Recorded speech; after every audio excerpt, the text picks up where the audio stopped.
Yeah, a disclaimer for folks listening. Pollen count in Jersey is incredibly high, and my allergies are ridiculous. Yeah, We're gonna yeah, watch Jamaal play because he's a master of spinning that cape. yeah, Clearly. Cape spins. Yeah, Oof. there's a trophy for this actually, but Really? so yeah.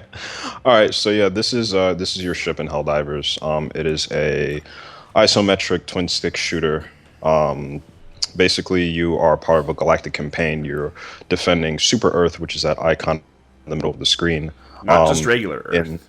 Super Earth because it's super. There's like a ugh, space Starship Troopers, spaceship Super Troopers. I forget which reference that like the internet. Something. Yeah, one of those movies.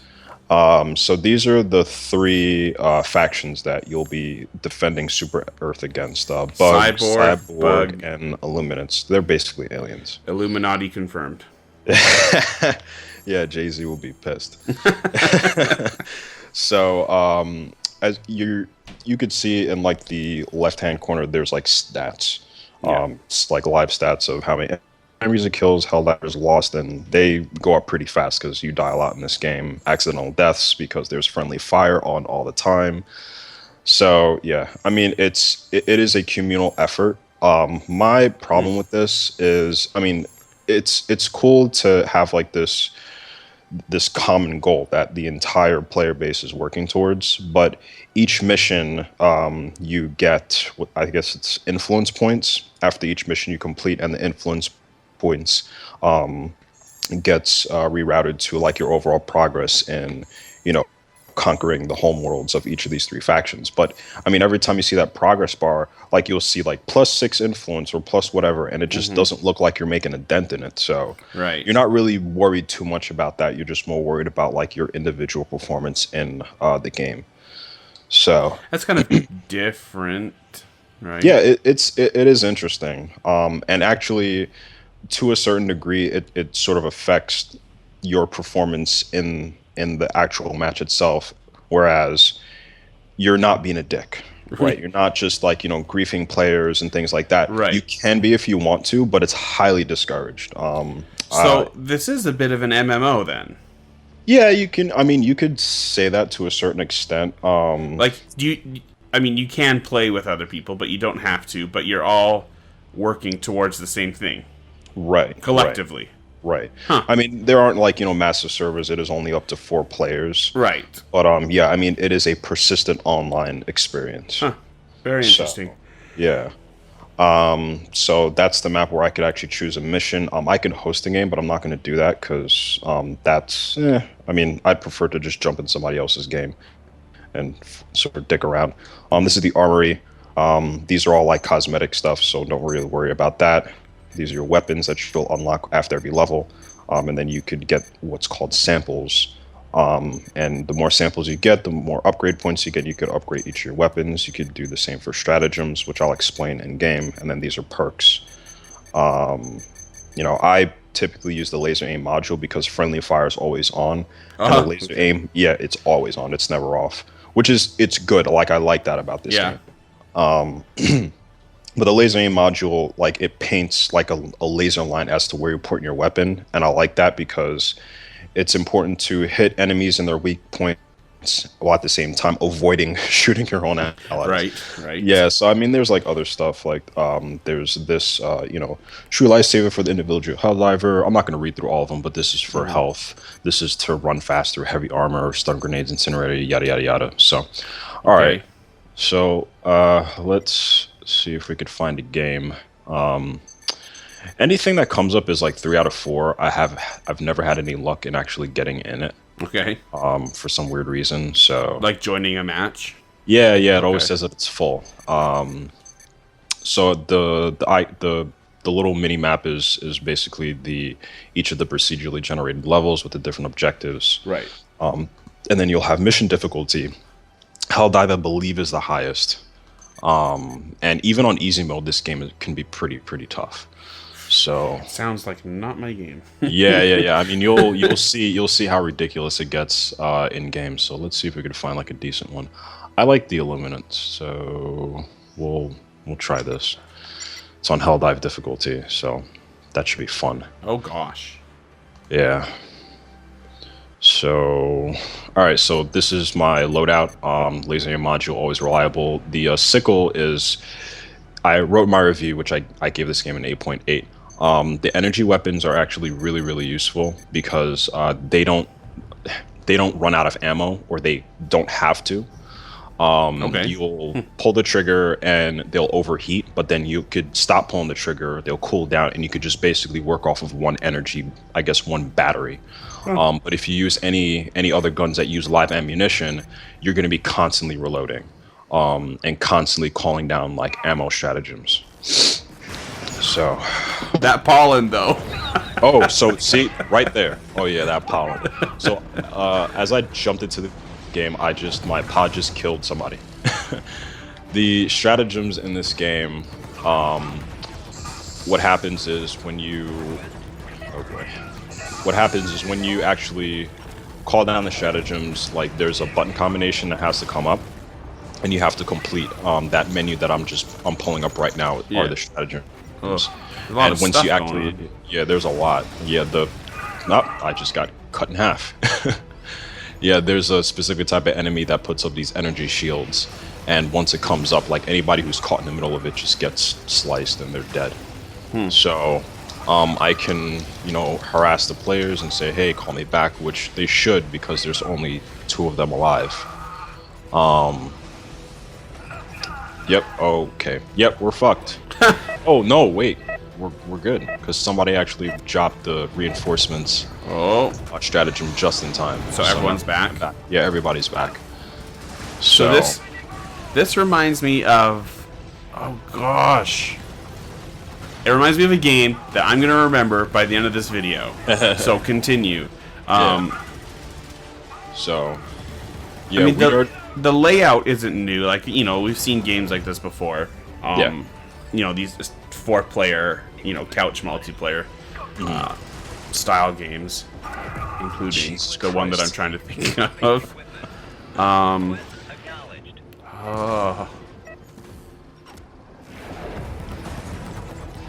Now, is this color scheme like unique to this planet, or is it always like this? Because it makes me feel like my TV's broken.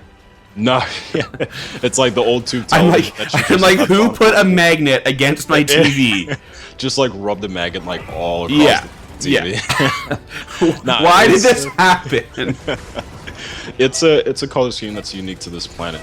The aluminums have very interesting color schemes. I guess to match their aesthetic as being like these technologically advanced holy shit aliens. But yeah, I mean like Wouldn't expect any less from the Illuminati, though. some of the planets have their own characteristics, have their own hazards. Like there's some that sort of take place almost like on a volcano, or it feels like it, where they have like these bridges that come across lava. Let me see if I can initiate this mission. There's some that take place in snow, which are the worst because like they're trudging through snow. Story of my life. Yeah. Is it really snow that much up there? It snows a fair bit. I mean, there's places that snow less than where I am, that's for sure. It actually snowed, not in my city, but a couple hours north, just like 3 weeks ago, in the middle of August. Oh my god. Is that a common thing to just like snow and like winter and summer? No, it happens though. Like my mother grew up here as well, and she's told us like they've legit had Christmas in July. Like it's Christmas in July. Yeah, it's happened. That was the catchphrase that I was looking for. Christmas in July, winter and summer, whatever. Oh, Gauntlet Legends. That's what this reminds me of. Yeah, like games like this, Baldur's Gate-ish. Yes. So yeah, like those top-down isometric RPGs. Yeah. So I mean, they take inspiration from those games very much so because they've made games like this before. So right now we're just trying to, do like some regular button prompty objective. The objectives are pretty straightforward.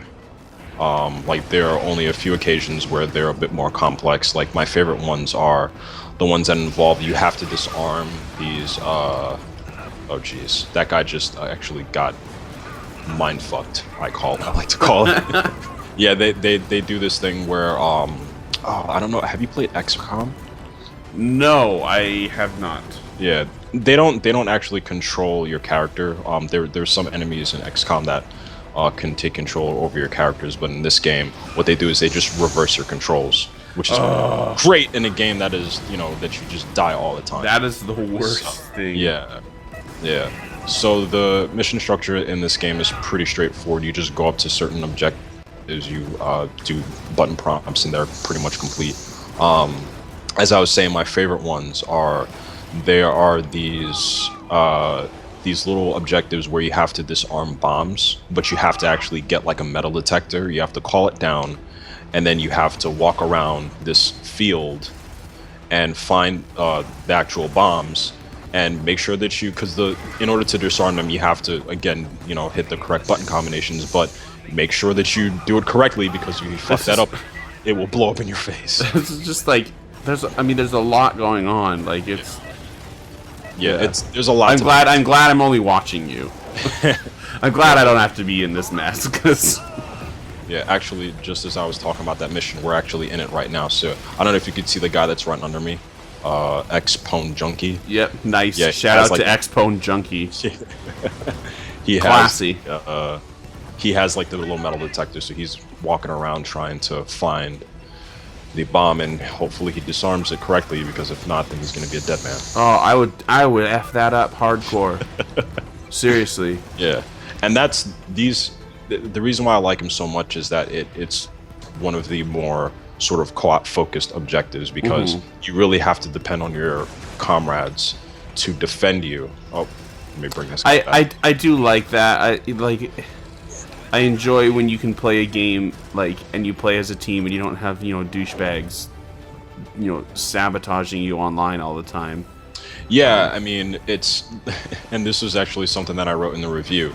Very rarely do I find players that grief one another, because it's such a hard game, and there's no real you can't really get much enjoyment from griefing, the opposite of greeting, griefing other players, because it's just going to be an overall miserable experience. And there's this one time that I ran into this fucking jackass. I'll just call him out straight up. I mean, his name's not out there, so whatever. Shout out to that guy. Yeah, he was just blowing people up, and I'm just like, and I picked up the mic, and I'm like, dude, what are you doing? And he didn't have a mic, and he was still dicking around. So I just took like it's sort of like a C4 charge. Yeah. This was a dick move, but he fucking deserved it. So what happens is, at the end of every mission, there's a shuttle that comes down that you have to extract, that you have to actually get out of. And if you don't make it to the extraction point on time when the shuttle leaves, that's it, right? And I actually threw like a C4 charge at him just as the shuttle was leaving, and I was just like, yeah, dude, fuck you for being such a complete dipshit. And it's just like, you know what, like, it's great. Like nobody protested, like he just left it, because it's like, you can't just be like, I mean, even he didn't protest because he knew he was being an asshole. So yeah, I mean, that kind of behavior is very much discouraged in this game. And that's awesome, because I mean, that's honestly, like, I don't play a lot of online games for that exact reason. Yeah. Like even Rocket League's got to the point where, like, only, I mean, I don't know, the excitement about Rocket League has kind of worn down a bit, and only the people who are really good at it are left playing. Right. So when I go in, like, people are freaking, like, on my own team, like, they're like bunting me and shoving me out of the way, because they think like I'm a nuisance because I'm not as good as they are, and it pisses me right off. Oh, get up. Like, I like to be in net, I like to defend, and they'll come and just like try to shove me right out of the net so they can do it. And I'm like, bro, like, oh, I hate those people. Seriously. Yeah, we talked about that in the other video. Yeah, we did. Just, like, the glory people that are just looking for glory shots and shit. Yes. I'm actually, I gotta say, I'm doing pretty good for doing a let's play, and I haven't died once yet, I think. So yeah, I mean, Helldivers is a very respectable co-op game because of the whole friendly fire is always on. So you have whoa. Oh, I forgot about that. I would be killing everyone all the time. Yeah, and I mean, Oh. you know, when you brought up Rocket League, and I actually brought up in the review, I don't know what the hell's happening. This is a game where, I mean, there are times where you just may kill your allies by accident, and that's, or down them at least, and that's forgivable because, you know, just like Rocket League, you know, shit happens. Yeah. But if you, That's why they give you that quick response sorry button. yeah. Oh. So, but as I was beginning to say earlier, like, this is a very respectable co-op game because of the friendly fire, but they also have, yeah, I'm actually really good about getting people back into the game because I know how important it is. I've been like that since, I don't know if you've played Gears of War. I haven't. Well, I've played it like once, and I was like, no, F this game. Yeah, like horde mode is, oh shit, I was about to get shot. Damn it, I just got cut in half again. And speaking of which, yeah, that was my second time dying. This game takes a lot of tropes, good tropes, mind you, from a lot of co-op games. Okay. There are a couple of vehicles that you can drop. It's like a multi-seated tank. There's like a two-seater bike, and, you know, back to the Gears of War reference, like, there are some stratagems that you can drop that will, you know, like drop some barbed wire or, you know, paint like a fire strip across if you're defending a certain objective. So it has like a lot of those commonalities that you find in co-op games, but it puts it all in this, it packs it so well in this game that it's really well designed. I'm trying to, okay, finally I'm back in the game. So Well, yeah, I'm kind of thinking the other week I saw this on the PSN for $20, and now I'm kind of thinking that was maybe a missed opportunity because it's like $45 now. yeah, the Super Earth Ultimate Edition is, yeah, it's like $40, and this was just released like a few weeks ago. Okay, So maybe. watch out, buddy, before you get cut. Yeah. So, one thing, I was actually reading a couple of reviews after mine went live, and there was this one reviewer that I won't mention the name or the website because I'm about to. Whoa, that kinda guy's poop on it. crazy. Yeah, he was like trying to cut me up. Oh crap! Looks like one of those things from BioShock. One of the splicers. Oh, like the splicers? Yeah. From my total 15 minutes gameplay of BioShock. Holy shit! Like that, I don't care what anybody says. That's a horror game. that is definitely. I think you're like the only person on the site who agrees with me on that. It totally is. It's a horror game.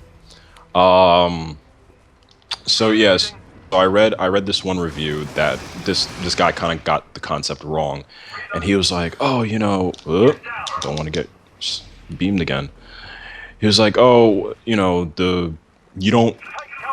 leveling up in this game is purely cosmetic, which is not true. You do unlock, you do get new unlocks every time you level up. But one thing that he was complaining about, which I disagree with, is that you do not get any strength or extra HP for leveling up. Okay, right? Notice that just we unlocks. Yeah, exactly. You'll notice that like one of our guys is a level 4 character. But the interesting thing about that is have you played games like Borderlands or Destiny? I've played a little bit of Destiny, and I've seen some Borderlands. Yeah. So I know, I'm just like the worst person. Have you played Gears? No. Have you played Borderlands? No. Destiny? No. 15 minutes of BioShock, though. Yeah. Oh, I'm sure like the listeners will know at least what I'm talking about.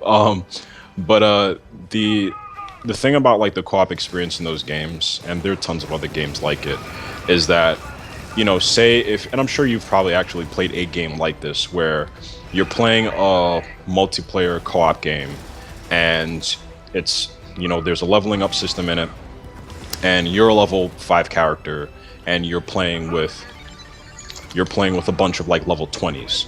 Yeah. You know, you're not contributing jack shit Nothing. to that You're game. just running around getting killed. And Yeah, you're running around getting killed while they're getting all the kills, and you're useless. In this game, and what makes it such an excellent co-op shooter, is that, oh, Jesus Christ. Okay. Oh, we all just had. Get up, get up, get up, get up, get up, get up. Mash. Yeah, that little halo around my head sort of indicates that they're controlling my mind right now. Yeah. All right. Now that I'm out of this shit show. So, so what makes this one of the things that I respect the most about this game is that it does not, give any stat boosts to. Okay, hold on, guys. Jesus Christ. Oh God, I saw that. Okay. I'm like trying to bring our person back and nobody's paying attention. Okay. Oh, well. Oh. See that? I love moments like that where you actually drop like the revive stratagem and it times it just perfectly when you die that you actually end up reviving yourself. So, it's like that perk they used to have in Call of Duty where you drop a life grenade when you die. yes. Oh my God, what was it called? Martyrdom? Yeah. Yes. In World at War. My personal favorite, Call of Duty.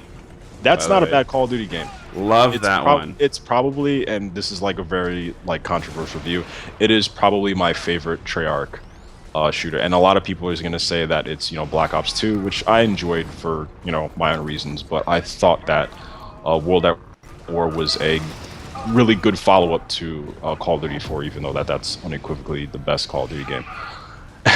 But again, back to this game.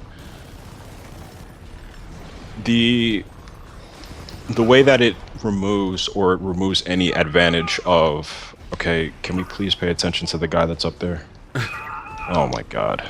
That's one other thing that I hate about some people in this game is that they walk away from people who are just struggling and now, well, at least he's calling them back. So,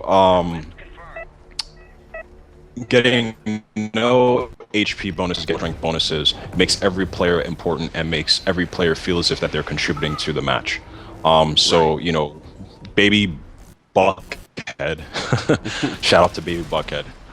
He's doing his part, and he feels validated from being in this match because nobody gets a stat advantage for leveling up in this game. And I think that that's a really design choice that I personally have never seen in a co-op game before. So that's really cool. All right. Yep. Got my mind hijacked again, and I got cut in half again. So, yeah. But I mean, the enemies in this game are relentless, as you can see. The Illuminates, they themselves, they rely on like a lot of technology. You see a lot of shields, you see a lot of beams. You have to maneuver these guys strategically, more so than any of the other enemies in the game, because you have to position yourself in a certain way, alongside having to position yourself around each other and make sure that you don't shoot or kill one another. Some of the other enemies in this game, the cyborgs, I mean, they're rely mostly on ballistics. They use a lot of grenades, they use a lot of bullets, and then there are the bugs that are just basically, like CQC enemies that just like, get up in your face and just try to, maul your face. Okay. So how long does each mission typically last? It really all depends. I mean, you can beeline it through each of these missions by just, doing the primary objectives, or you can collect samples, which I explained a little bit earlier when I was looking at the loadout. Mm-hmm. Samples, again, they give you, if you collect 10 samples, you get a research point, and for every research point, you could use it to, like, upgrade, whether it's your weapons. Okay, call me back, guys. You could use it to upgrade your weapons, you could use it to upgrade your stratagems, all that jazz. And samples, they're scattered throughout each level. And the best way to actually uncover those is if you upgrade the UAV. The UAV in its like first stage, it'll just reveal enemy locations, which I mean that I don't find particularly useful because I mean the enemies are pretty much autonomous. Like they'll just move around the level. Let's call this guy back. So yeah, so if you go around and you collect all the samples in the level, like they could take, like the level length could take a bit longer. So, like, you've been in this one for 20 minutes or so. Mm-hmm. Yeah, and we haven't even been, you know, doing some of the side stuff like, you know, collecting samples and all that jazz. We've just been trying to survive, which is common for, you know, like any of the levels that are, or any of the stages that are higher difficulty. So, all right. So yeah, the shuttle's about to come, and just like all the stratagems that you call from the sky, like once they drop, they could pancake anybody. The shuttle comes. If you're standing right under it, it'll flatten you. So. I mean, you know, this game, you know, does take any opportunity to screw you. I mean, there are times that you'll die from something that you just have no idea what it was. But I mean, it doesn't feel unfair. Right. Rarely does it feel unfair. So, yeah, just destroy the turret that somebody had laid down over there. Right, back in the ship. Yeah. So yeah, we actually made it. We all made it out alive, which is great. Well done. Yeah. So that's Helldivers. Yeah, that's Helldivers in a nutshell. Check out my review. It's up on the site, 8.8. I like the game a whole lot. Nice. That's pretty solid praise, 8.8. Yeah. Yeah, and since now we've restructured our review to a 100-point scale, which I appreciate that a lot. I really like that as well, yeah. Yeah. Yeah, instead of me giving out 8.5s all the time. Yeah. So, yeah. Nice. So that's Helldivers. Check out Jamaal's review. Link is in the description. What else? Subscribe, please, for the love. Hit that button in the bottom right corner. Yep. powerupgaming.co.uk. Almost.com. Yes. We're waiting on that. So close. We're waiting on that. We're so close to being legit. Yeah, we'll pimp the shit out of that .com once we get it. I've already been doing it. I've been working on changing everything on YouTube, like all the links to .com. And then it's just a redirect right now anyway. So nice. Cool. Nice. Well, let's end with some beautiful cape spinning. Come on, guys, join in. It's just like oh yes, one guy did one cape spin. It's like Destiny. Yes. Keep doing it. Oh, and then he's like, fuck this. All right. Well, thanks for watching, guys. Again, make sure to subscribe so you don't miss any videos. Because we got lots of good stuff coming up. So we should have. There's lots of Metal Gear stuff right now, and lots of retro action as well. So. Yep. Thanks, guys.